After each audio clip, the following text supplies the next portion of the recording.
Shalom Aleichem bersama Masia. Baik Bapak Ibu Saudara, selamat pagi. Kiranya damai sejahtera Allah menyertai kita semua. Pertama-tama saya mengucapkan selamat datang kepada Pak Teguh, Mas Rafael, dan Mbak Natasha yang pada pagi hari ini hadir bersama-sama dengan kami untuk yang pertama kalinya ya, mengikuti ibadah sing fajar dan juga ibadah tipika.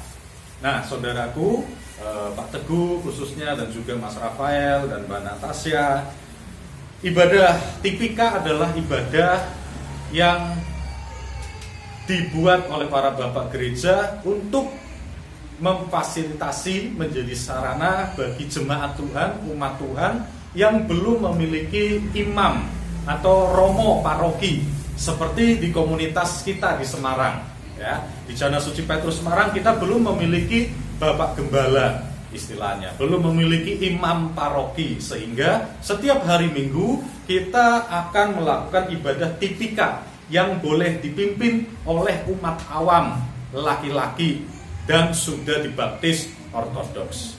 Jadi Mas Rafael belum boleh karena belum menjadi anggota dari gereja ortodoks ya. Mas Sony, Mas Yosef, Pak Untung, Mas Yohanes yang laki-laki itu boleh memimpin dalam ibadah tipika. Oleh karena itu, Bapak Ibu Saudara, di dalam setiap ibadah kita percaya seperti firman Tuhan katakan, di mana 2-3 orang berkumpul dalam namaku, aku hadir di tengah-tengah mereka.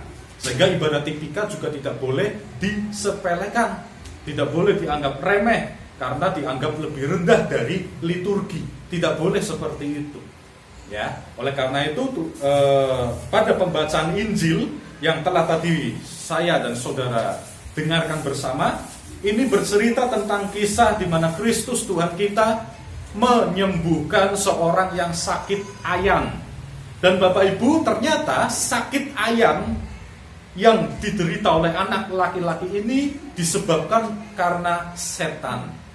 Bukan karena dia salah makan atau salah minum, tetapi karena setan. Ya, karena Yesus di sini di ayat yang ke-18 dikatakan Yesus menegur setan itu, lalu keluarlah setan itu daripadanya dan anak itu pun sembuh seketika itu juga.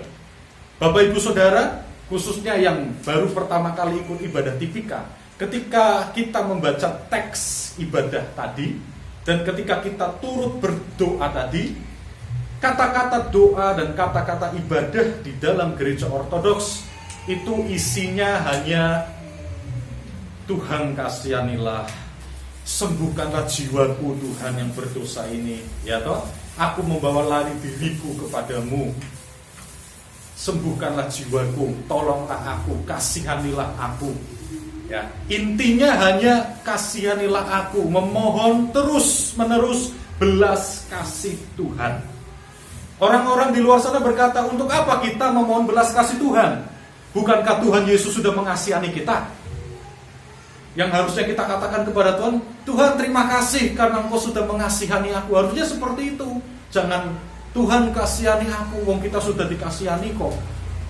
Bapak Ibu Saudara, bahasa Yunani untuk Tuhan kasihanilah, doa Tuhan kasihanilah, ini adalah Kyrie eleison.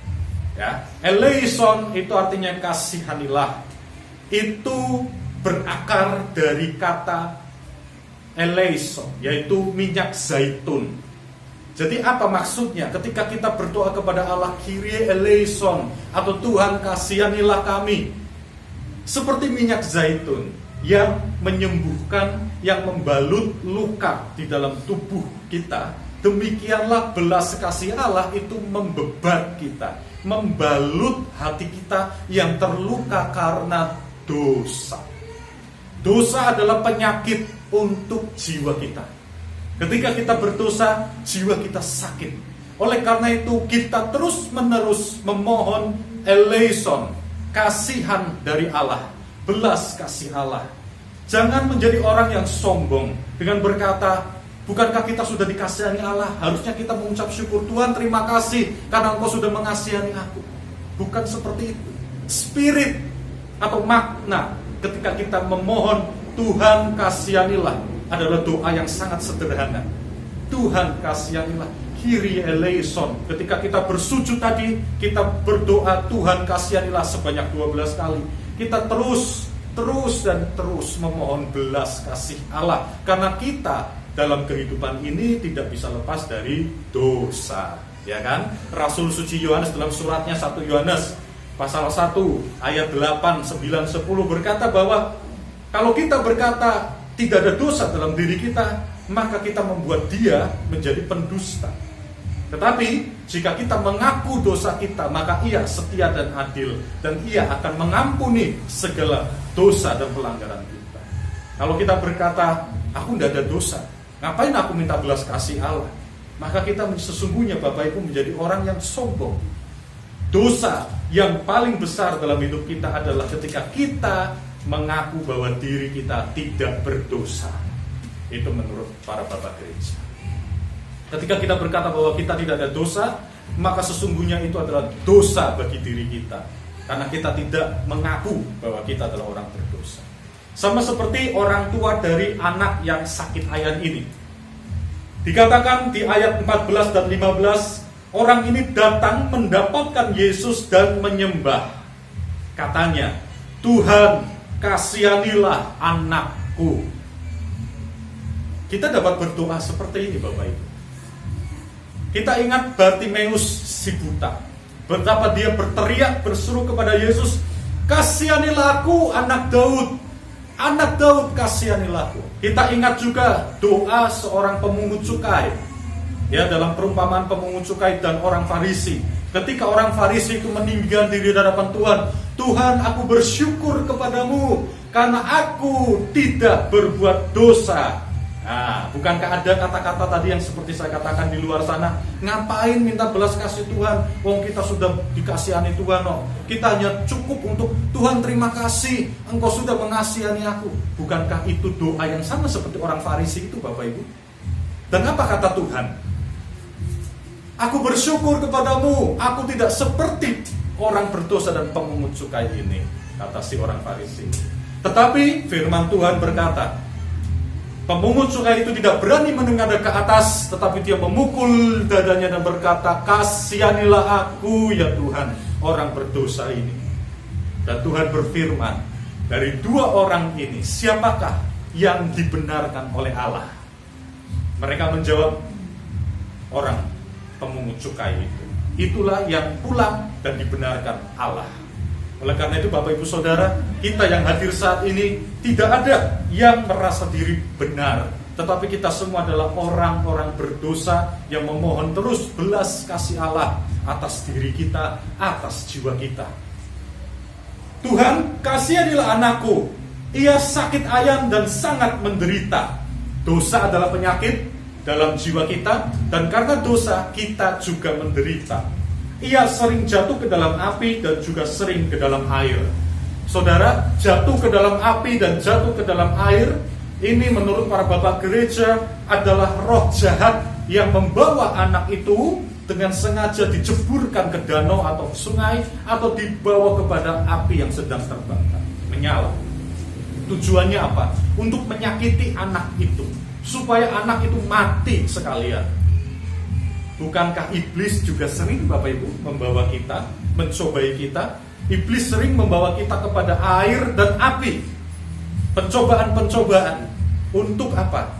Membinasakan kita, untuk menyakiti kita. Apa itu api? Apa itu air?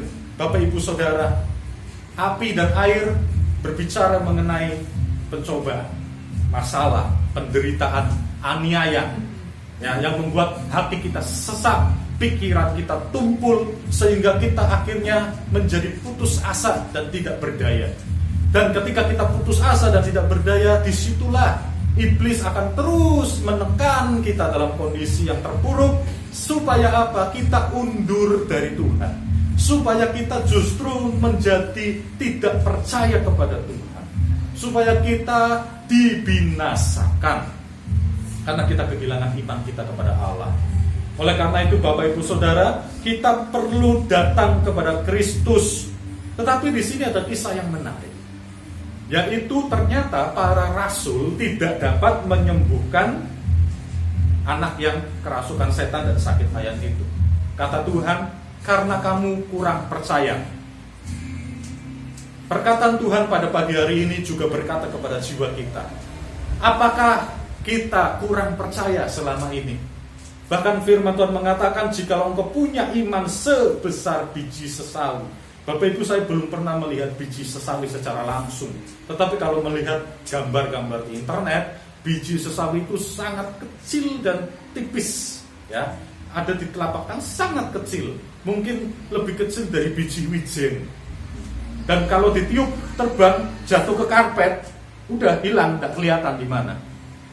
Nah, kata Tuhan, kalau kamu punya iman sebesar saja, kecil itu saja, kamu dapat berkata kepada gunung ini pindah, maka gunung itu akan pindah. Apa maksudnya? Apakah kita perlu berdoa supaya Gunung Ungaran pindah ke Simpang 5, Bapak Ibu? Untuk apa? Untuk wisata. Jadi apa yang dimaksud Tuhan dengan gunung ini? Apakah itu gunung secara literal, atau itu Tuhan sedang berbicara mengenai suatu metafora? Peristiwa literal pernah terjadi pada waktu peristiwa mukjizat berpindahnya gunung atau bukit Mokatam di Mesir, ya, di mana pada waktu itu orang-orang Ortodoks berselisih paham dengan orang-orang Yahudi di Alexandria, Mesir, dan mereka dibawa ke hadapan Khalifah Islam, saya lupa namanya siapa, yang memerintah saat itu. Dan orang-orang Yahudi menuduh orang-orang Kristen Ortodoks, di dalam kitabmu dikatakan bahwa kalau kamu punya iman sebesar biji sesawi, kamu dapat berkata kepada gunung ini pindah, maka gunung ini akan pindah. Buktikan kalau itu memang benar firman Tuhan. Maka Khalifah yang mendengar tuduhan dari orang Islam ini menyetujui kalau orang-orang Kristen dalam jangka waktu tertentu tidak dapat memindahkan gunung sesuai dengan perkataan firman Tuhan ini, maka mereka diberi pilihan: diusir dari tanah Mesir, dari wilayah kekuasaan Khalifah, atau yang kedua, tetap tinggal di Mesir tetapi murtad, meninggalkan iman Kristen, atau pilihan terakhir, dipenggal kepalanya. Nah, orang-orang Kristen Ortodoks pada masa itu berpuasa dan berdoa selama 3 hari berturut-turut memohon belas kasih Allah. Dan Tuhan melalui perawan kita, Bunda Maria Sang Theotokos, yang menampakkan diri kepada hambanya, yaitu seorang tukang sol sepatu.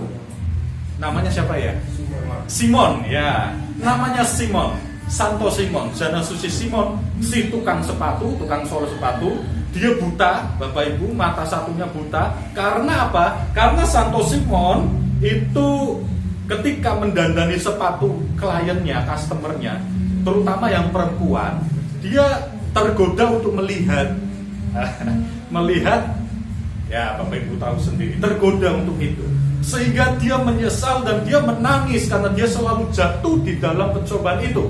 Sampai akhirnya dia mengetahui pembaca kitab suci dan dia berkata, firman Tuhan berkata, jikalau matamu menyesatkan, engkau cungkilah itu dan buanglah, supaya engkau masuk ke kerajaan surga dengan bermata satu, daripada dengan bermata dua engkau masuk ke dalam api yang menyala-nyala. Jana Suci Simon ini melakukan firman Tuhan itu secara literal, dan dia benar-benar mencongkel matanya satu, karena dia sendiri selalu jatuh di dalam pencobaan karena matanya.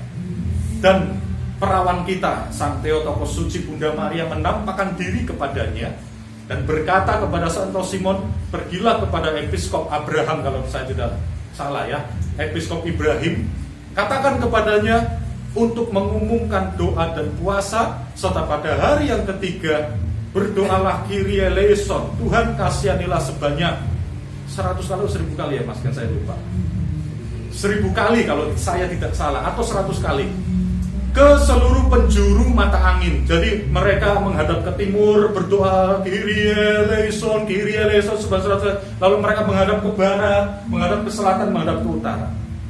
Dan itu dilakukan pada hari yang ketiga, Bapak Ibu Saudara, di mana orang-orang Muslim dan orang-orang Yahudi semua berkumpul di lokasi yang ditentukan karena mereka mau memindahkan bukit Mokatam. Dan orang-orang Kristen Ortodoks berseru, menangis, berpuasa, berteriak kepada Allah, bermemohon belas kasihannya dengan berdoa, Tuhan kasihanilah kami, sesuai dengan instruksi dari Bunda Maria. Dan mukjizat Tuhan terjadi ketika Uskup Ibrahim itu mengangkat salib ya, mengangkat salib sebanyak 3 kali, maka terjadi gempa bumi dan bukit Mokattam itu tiba-tiba naik, ya, terpisah dari bumi, naik sampai matahari itu kelihatan dari celah antara gunung Mokattam dengan bumi. Matahari bersinar dari antara celah keduanya. Ketika Uskup Ibrahim itu menaikkan salib, bukit itu ikut terbang. Terjadi gempa bumi dan mereka sangat keheranan, ketakutan. Ketika salib diturunkan, itu menjadi jatuh dan berdua sebanyak 3 kali sampai bukit itu berpindah tempat. Dan itu menyebabkan khalifah Muslim pada waktu itu akhirnya justru bertobat, menerima iman Kristen Ortodoks dan dibaptis di dalam gerejanya. Lihatlah Bapak Ibu Saudara, kuasa doa, Tuhan kasihanilah, Kyrie eleison. Jangan dianggap sepele, walaupun kata-kata itu sederhana, tetapi itu mendatangkan kuasa. Begitu juga dengan iman kita.